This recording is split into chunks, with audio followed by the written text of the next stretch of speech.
कमाल का देश भारत में कमाल का प्रधानमंत्री नरेंद्र मोदी जी का कमाल का योजना आया है, जिस योजना का नाम है अग्निवीर योजना, जिसमें हमारे देश के कमाल के युवा जाएंगे और कमाल का काम करेंगे। और कमाल का काम जो है नरेंद्र मोदी जी उनसे सिर्फ और सिर्फ 4 साल के लिए करवाएंगे।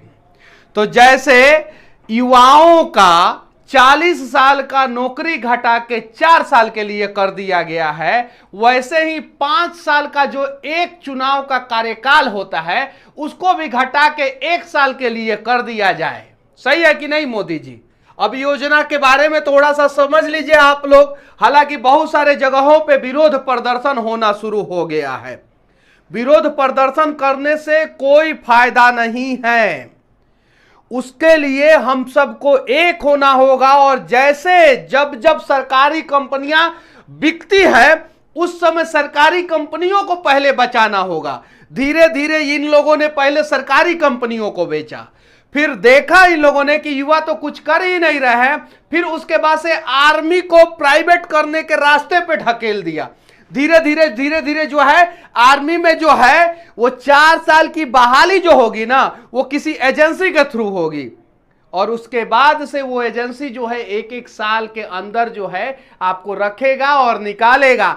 जैसे आज के समय में आप चले जाइए गृह मंत्रालय में, रक्षा मंत्रालय में, प्रधानमंत्री कार्यालय यानी पीएमओ में, वहां पे 50% से ज्यादा कर्मचारी जो है वो प्राइवेट है। प्राइवेट 11 महीना के कॉन्ट्रैक्ट पे, और इसीलिए वहां से सबसे ज्यादा डेटा लीक होने का खतरा बना रहता है, क्योंकि 1 साल के बाद काम करने के बाद वो आदमी जो है नौकरी से जब उसको हटा दिया जाता है तो फिर वो क्या करेगा।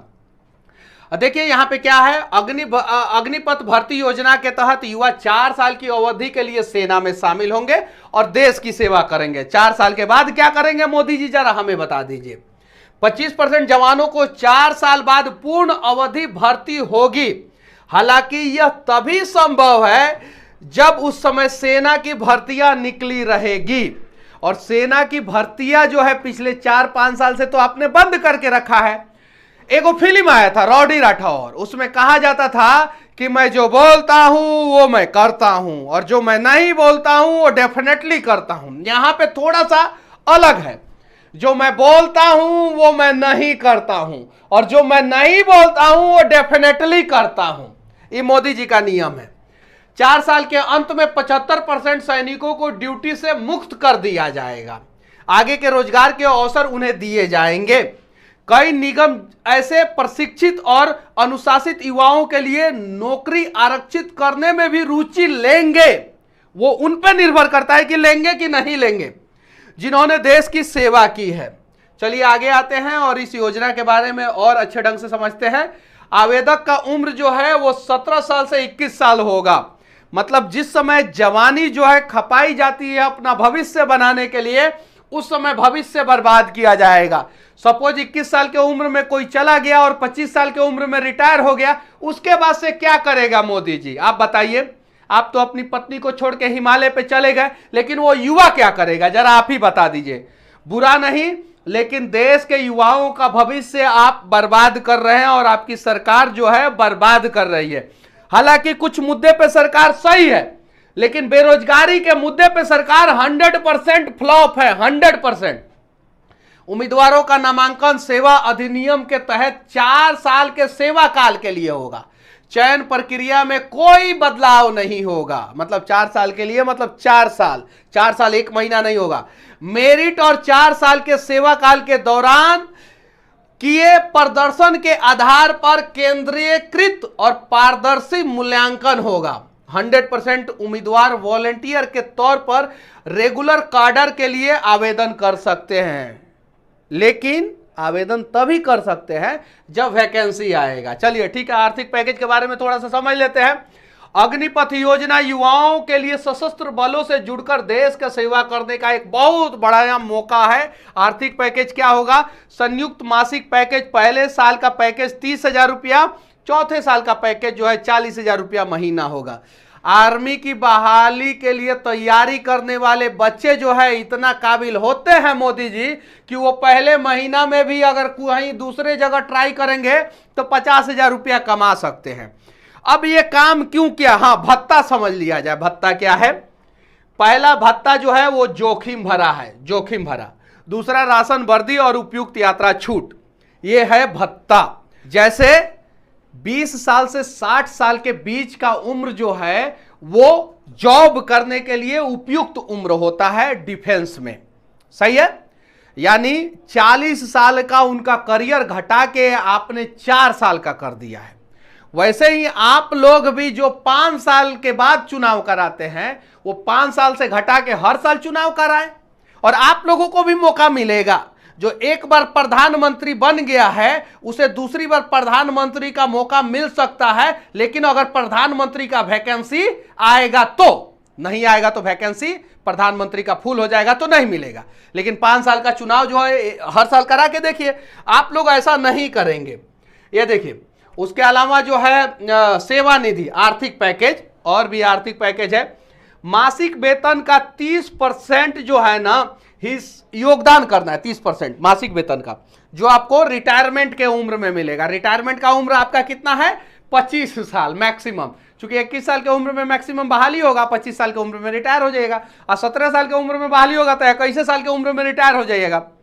सरकार के द्वारा भी समान राशि का योगदान किया जाएगा, मतलब जितना 30% आप दे रहे हो उतना सरकार भी देगा।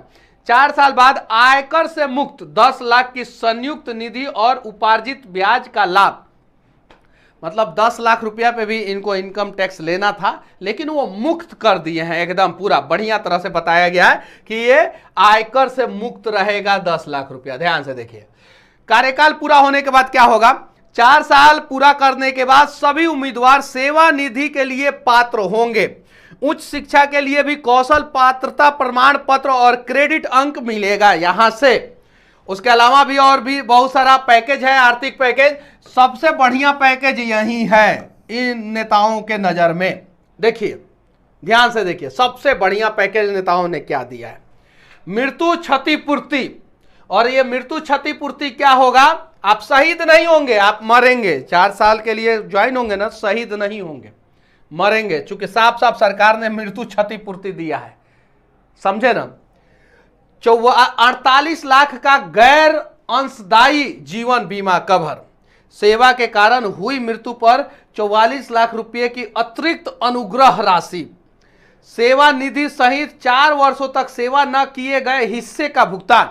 अगर मान लीजिए कि पहले महीना ही मृत्यु हो जाती है तो 3 साल 11 महीने का पैसा, और अगर चौथे साल में मृत्यु होती है तो फिर उसका पैसा नहीं, ये सिर्फ यही मिलेगा। विकलांग क्षतिपूर्ति, मतलब कि मान लीजिए गोली वोली लग गया, कहीं विकलांग हो गए, तो जितना फसीदी असक्षमता चिकित्सा पदाधिकारी जो है तय करेंगे उतना ही आपको मुआवजा मिलेगा। जैसे अगर 100% कर दिए तो 44 लाख रुपया मिलेगा, 75% कर दिए तो 25 लाख रुपया मिलेगा, और 50% कर दिए तो 15 लाख रुपया मिलेगा, 49% कर दिए तो कुछ नहीं मिलेगा। ये है मोदी जी का एगो कमाल का योजना। अब देखते हैं, हम अपने सेना के बारे में जान लेते हैं। हमारा मतलब कि जो हमारा टोटल आर्म्ड फोर्स है, आर्म्ड फोर्स जिसमें भारतीय सेना, भारतीय वायुसेना, भारतीय थल सेना, भारतीय वायुसेना, भारतीय नौसेना जो आता है, उनकी संख्या 14,08,551 है वर्तमान में। ये विकिपीडिया का डेटा है, कुछ ऊपर नीचे हो सकता है, लेकिन ये 14,08,551 जो है डेटा जो है अनेकों इंटरनेट सोर्स से निकाला गया है, लगभग यही है। रिजर्व कर्मी, मतलब कि जो रिजर्व रहते हैं, उनकी संख्या जो है 11,55,000 है ये। अब देखिए, पहले क्या होता था आर्मी में, धोबी जो कपड़े धोते थे वो भी आर्मी के जवान ही होते थे, जो खाना बनाते थे वो भी आर्मी के जवान ही होते थे, जो उसमें घास काटते थे, साफ सफाई करते थे वो भी आर्मी के जवान ही होते थे, और इसके अलावा जो है वो युद्ध के मैदान में भी जाते थे। अब धीरे धीरे क्या किया गया है, जैसे बड़े बड़े संस्थानों में आप चले जाइए, सचिवालय में, दिल्ली सचिवालय में चले जाइए, जो पीएमओ ऑफिस है, जो डिफेंस मिनिस्ट्री है, वहां पे कॉन्ट्रैक्ट बेसिस कर्मचारी आने लगे हैं। तो धीरे धीरे ये कॉन्ट्रैक्ट बेसिस के तहत जो है घुसाया जाएगा। और ये 14 लाख जो संख्या है वो धीरे धीरे कम किया जाएगा। बाद में 14 लाख से ये कम होके जो है वो 10 लाख पे आ जाएगा, बाद में 7 लाख पे आ जाएगा। बाद में मोदी जी कहेंगे कि जवाहरलाल नेहरू के समय में भारतीय सेना चीन से युद्ध हार गया था, इसीलिए हम संख्या कम कर देना है, और एगो कंपनी को दे देंगे चीन का बॉर्डर और एगो कंपनी को दे देंगे पाकिस्तान का बॉर्डर, और कहेंगे कि दोनों कंपनियां बढ़िया काम करता है, इसलिए हम दोनों कंपनियों को दे दिए हैं। और ये बात जो है मैं आज से 2 साल पहले से वीडियो में कहते आ रहा हूं कि आर्मी को भी ये लोग प्राइवेटाइजेशन के रास्ते पे ढकेलने का प्रयास कर रहे हैं। उस समय जब मैं कहता था तो लोग मुझे गाली देते थे, और आज ये सच्चाई सामने आ रही है धीरे धीरे। प्राइवेटाइजेशन, क्योंकि सरकार जो है चाहती है कि ये इसका नियंत्रण जो है ना वो कोई प्राइवेट एजेंसी करे, सरकार के देखरेख में करे। जैसे बहुत सारी कंपनियां जो है सरकार के देखरेख में प्राइवेट एजेंसियां करती है निगरानी, उसके अलावा जो है पूर्ण रूप से प्राइवेटाइजेशन होता है। तो पूर्ण रूप से तो प्राइवेटाइजेशन नहीं हो सकता है, लेकिन सरकार के देखरेख में कंपनियां काम करेगी उस प्रकार से ये लोग जरूर कर सकते हैं। उदाहरण दे हम आप लोगों को इंडियन ऑयल, और ये उदाहरण दे भारत पेट्रोलियम, और ये उदाहरण दे LIC। ये स्वतंत्र एजेंसी है, सरकार के देखरेख में काम करती है, और LIC निर्णय करेगा कि हम कितने कर्मचारी को जो है पूर्ण रूप से रखेंगे और कितने कर्मचारी को रूप से आंशिक रूप से रखेंगे। LIC तय करेगा, इंडियन ऑयल तय करेगा। भारत पेट्रोलियम क्या करता है, कुछ कर्मचारियों को रखता है, बाकी जो नोजल मैन होते हैं उनको जब चाहे तब वो हटा सकता है पेट्रोल पंप वाला।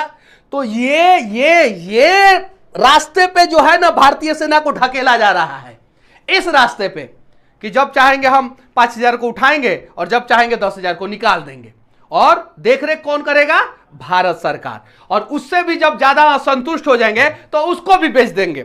उदाहरण दे हम आप लोगों को, भारत पेट्रोलियम को बेचा जा रहा है, LIC 10% जो है वो दे दिया गया, shipping yard corporation of India बिक गया, रेलवे को बेचा जा रहा है, और इस कैटेगरी पे ढकेला जा रहा है इंडियन आर्मी को। ठीक है, यहां पे अर्धसैनिक बल में कौन कौन से होते हैं और उनकी संख्या कितनी है।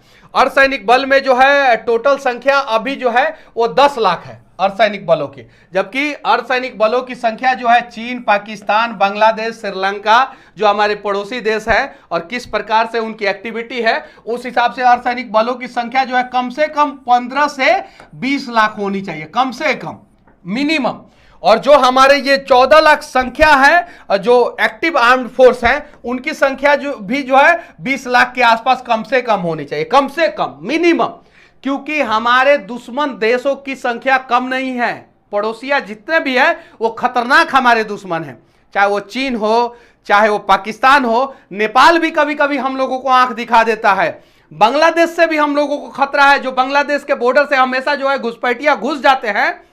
क्यों? क्योंकि बॉर्डर की सुरक्षा जो है BSF करने का प्रयास करता है, हमेशा अपनी जान की बाजी लगा के करता है BSF, लेकिन बहुत सारे जगहों पे जो है तैनाती नहीं हो पाती है क्योंकि BSF में संख्या बल की कमी है। ये चीजें है। म्यांमार, वहां से भी घुसपैठिया होती है, रोहिंग्या बहुत सारे लोग जो है उधर से घुस जाते हैं हमारे देश में। तो ये चीजें हैं, तो इनकी संख्या बढ़ाई जानी चाहिए, लेकिन 10 लाख ही है हमारे रिजर्व फोर्स। अब रिजर्व फोर्स में 1 नंबर पे है केंद्रीय औद्योगिक सुरक्षा बल, जिसको CISF कहते हैं। लगभग 80 से 90 हजार इनकी संख्या है, धीरे धीरे इनकी कम की जा रही है। पहले हर जगह CISF वाले होते थे, बड़े बड़े इंडस्ट्रियल एरिया में, जैसे भारत पेट्रोलियम का कोई जहाँ पे बड़ा कंपनी है वहाँ पे CISF वाले की तैनाती होती थी, जहाँ पे कोल माइंस है वहाँ पे CISF की तैनाती होती थी, एयरपोर्ट पे, उसके अलावा मेट्रो स्टेशन पे, न्यूक्लियर पावर प्लांट में, बड़ा बड़ा NTPC का पावर प्लांट में CISF की तैनाती होती थी। अभी CISF जो है सिर्फ और सिर्फ जो है वो मेट्रो देखते हैं और एयरफोर्स देखते हैं और थोड़ा बहुत कुछ जगह पे देखते हैं, क्योंकि इनकी संख्या जो है आधे से कम कर दी गई है और धीरे धीरे CISF खत्म हो जाएगा। वहां पे सिक्योरिटी गार्ड ले लेंगे, और सिक्योरिटी गार्ड किनका रहेगा सबको पता है, राज्यसभा का सदस्य बन जाते हैं लोग। लेकिन हालांकि ये गलत है। भारतीय तटरक्षक, इनकी भी संख्या कम की जा रही है। सीमा सुरक्षा बल BSF, इनकी भी संख्या कम की जा रही है। सशस्त्र सीमा बल SSB जो नेपाल बॉर्डर पे सशस्त्र सीमा बल खड़ा रहता है, और BSF जो है वो बांग्लादेश और पाकिस्तान के बॉर्डर पे खड़ा रहता है। भारत तिब्बत सीमा पुलिस यानी ITBP, ये चीन के बॉर्डर पे, तिब्बत के बॉर्डर पे जो है खड़ा रहता है। केंद्रीय रिजर्व पुलिस बल यानी सीआरपीएफ। अब इसमें सीआरपीएफ में समझिए, सीआरपीएफ में पहले से ही सरकार बोल के रखा है कि हम जो है कुछ वॉलंटियर को लेके जाएंगे सीआरपीएफ में, कुछ प्राइवेट वॉलंटियर को कॉन्ट्रैक्ट बेसिस पे लेके जाएंगे। कैसे? जैसे थानों में जो लोग आ रहे हैं डेटा एंट्री, डेटा ऑपरेटर के रूप में काम कर रहे हैं, वैसे सीआईएसएफ में लेके जाएंगे। सरकार पहले से ही बोल के रखा है। अभी देश में बवाल विवाद चल रहा है, नुपुर शर्मा, वो बढ़िया मौका था सरकार को ये सब घोषणा करने के लिए। क्यों? क्योंकि सबको पता था कि मीडिया जो है उधर फोकस किया है, देश में कुछ होगा नहीं, हम घोषणा कर दिए। राष्ट्रीय सुरक्षा गार्ड आरआर, ठीक है, रेलवे सुरक्षा बल, राष्ट्रीय राइफल, असम राइफल, पुलिस अनुसंधान एवं विकास ब्यूरो, ये सारा जो है पैरामिलिट्री फोर्सेस होता है। उसके अलावा भी बहुत सारा पैरामिलिट्री फोर्सेस होता है, जैसे एनएसजी कमांडो जो होते हैं वो पैरामिलिट्री फोर्सेस से ही जाते हैं, वो भी पैरामिलिट्री फोर्सेस का ही एक अंग होता है। तो ये सारा अंग के बारे में जो है मोदी जी अच्छे ढंग से समझते हैं और बहुत अच्छे ढंग से समझते हैं, इसीलिए इस प्रकार का प्रयास कर रहे हैं। कमाल का, अतुल्य, भारत में अतुल्य प्रयास किया जा रहा है उनके द्वारा। देखिए इंडियन एयरफोर्स है, इनकी संख्या जो है एक्टिव मतलब जो है उनकी संख्या जो है 1,70,576 है। रिजर्व जो है वो 1,40,000 है। इंडियन नेवी में जो एक्टिव फोर्स है उनकी संख्या जो है 67,252 है, और जो रिजर्व है उनकी संख्या जो है 75,000 है। इनकी संख्या बढ़ाई जानी चाहिए। हमारे देश में फाइटर प्लेन की संख्या कम है, हमारे देश में टैंकों की संख्या कम है, हथियारों की संख्या कम है, यहाँ तक कि चीन के तुलना में हम बहुत कमजोर हैं। ये बात सत्य है कागजों पे। हाँ, नेताओं के भाषणों में हम कमजोर नहीं है। नेताजी लोग तो अपने भाषण से जो है ना चीन के सेना को दिन रात मारते हैं, दिन रात ऐसा लंबा लंबा छोड़ते हैं कि 100 गो सैनिक जो है चाइना का रोज मरता होगा, रोज। नेताजी लोग जो भाषण देते हैं, पाकिस्तान का 200-300 मार देते होंगे, बांग्लादेश का तो सारा मार देते हैं, एक एक भाषण देते हैं पूरा मर जाता है। लेकिन सच्चाई यह है कि हमें अगर युद्ध होगा तो 3-4 मोर्चे पे युद्ध लड़ना होगा। बांग्लादेश एक अलग मोर्चा है, पाकिस्तान एक अलग मोर्चा है, चीन एक अलग मोर्चा है, और हमारे देश में जो देशद्रोही बैठे हैं वो एक अलग मोर्चा है। तो इस हिसाब से हमें तैयारी करना होगा, हमें मजबूत होना होगा। मोदी जी पेट्रोल डीजल का दाम बढ़ा दीजिए, लेकिन इस प्रकार का काम मत कीजिए। 4 साल के लिए सेना में बहाली मत निकालिए, क्योंकि 4 साल के बाद वो बच्चे जब हथियार चलाना सीख जाएंगे और घर पे आएंगे, बेरोजगार होंगे, तो वो फिर क्या करेंगे? फिर गृह युद्ध हो जाएगा। हाँ, हालांकि बहुत सारे देशों में यह सुविधा है 4 साल के लिए, 5 साल के लिए। उस देशों में इसलिए यह सुविधा है कि उन सभी देशों की जनसंख्या बहुत कम है, तो सरकार फोर्सफुली जो है युवाओं को भेजता है आर्मी में। आर्मी में वो लोग नहीं जाना चाहते तो फोर्सफुली भेजता है, क्योंकि तुम जाओ जाओ जाओ जाओ। चीन में यह नियम नहीं है, क्योंकि चीन की जनसंख्या ज्यादा है। भारत में यह नियम नहीं होना चाहिए, भारत की जनसंख्या ज्यादा है। पाकिस्तान में यह नियम नहीं है, इंडोनेशिया में यह नियम नहीं है, ये जो बड़े बड़े देश है। ब्राजील में यह नियम नहीं है, क्योंकि ये बड़े देश है, इनके पास जनसंख्या है। तो यहां पे पूर्णकालीन ही आर्मी के जवान बनने चाहिए, पैरामिलिट्री फोर्सेस के जवान बनने चाहिए। बाकी मोदी जी, दाढ़ी का कलर आपका पूरा उजला है, एकदम मस्त, एको को दाग नहीं है दाढ़ी में। तो काहे इंडियन आर्मी पे दाग लगाने का प्रयास कर रहे हैं? 4 साल के बाद वो लड़कवा निकल जाएगा और उसके बाद से इंडियन आर्मी का डेटा लीक करेगा, तो लोग कहेंगे कि भारतीय सेना का एक अधिकारी ने, भारतीय सेना का एक सैनिक ने डेटा लीक किया है। ये कलंक जो है भारतीय सेना पे लगेगा। मोदी जी, तो ये सही योजना नहीं है, और बच्चे जो है सड़कों पे विरोध कर रहे हैं। मोदी जी, इसके पहले कि वो कुछ करें, आप कुछ अच्छा योजना लेके आइए। और 2 करोड़ लोगों को रोजगार देने वाले ये प्रधानमंत्री 10 लाख पे आ गए हैं। कितना पे? 10 लाख पे। पहले कब क्या बोले थे कि हर साल 2 करोड़ युवाओं को रोजगार देंगे, अब बोल रहे हैं कि 2024 तक 10 लाख युवाओं को रोजगार देंगे। 2023 में 13 से 14 राज्यों में चुनाव होने वाला है। 2024 लोकसभा का सेमीफाइनल 2023 में होने वाला है, 2023 में। अब जरा सोचिए, चुनाव के मद्देनजर 2 करोड़ से आके 10 लाख पे आ गए, और 10 लाख युवाओं को रोजगार कितने साल के लिए दे रहे हैं? 4 साल के लिए दे रहे हैं, 4 साल के लिए। क्या यह सही है? नहीं सही है।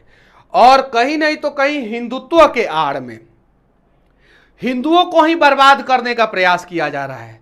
सरकारी नौकरी में 95% हिंदुओं के युवा जाते हैं सरकारी नौकरी में, और आर्मी में तो 99% हिंदू ही जाते हैं। ये बात सत्य है कि गलत है, आप लोग बताइए। तो बर्बादी किसकी हो रही है? हिंदुत्व के आड़ में आप हिंदुओं को ही बर्बाद करने का प्रयास कर रहे हैं। ये कहीं नहीं तो कहीं गलत है। और जो अग्निवीर योजना है, नाम पता नहीं कहां से ढूंढ के लाते हैं ये, मतलब कि अब इनको क्या बोला जाए समझ में नहीं आ रहा। एकदम वीआईपी नाम, पूरा रिसर्च होता है नाम पे, और उस नाम के तहत जो है इस प्रकार का योजना लॉन्च करते हैं। कहीं नहीं तो कहीं गलत है। और देश के नेताओं से विनती है, देश के बिना दिमाग वाले नेताओं से खासकर विनती है कि इस प्रकार का योजना ना लाएं और हो सके तो देश को बचाने का प्रयास करें। बस बाकी हमारा ये प्रयास कैसा लगा आप लोग कमेंट करके जरूर बताना, और अग्निवीर योजना के बारे में आप लोग क्या सोचते हैं इसके बारे में भी जरूर बताना। जय हिंद।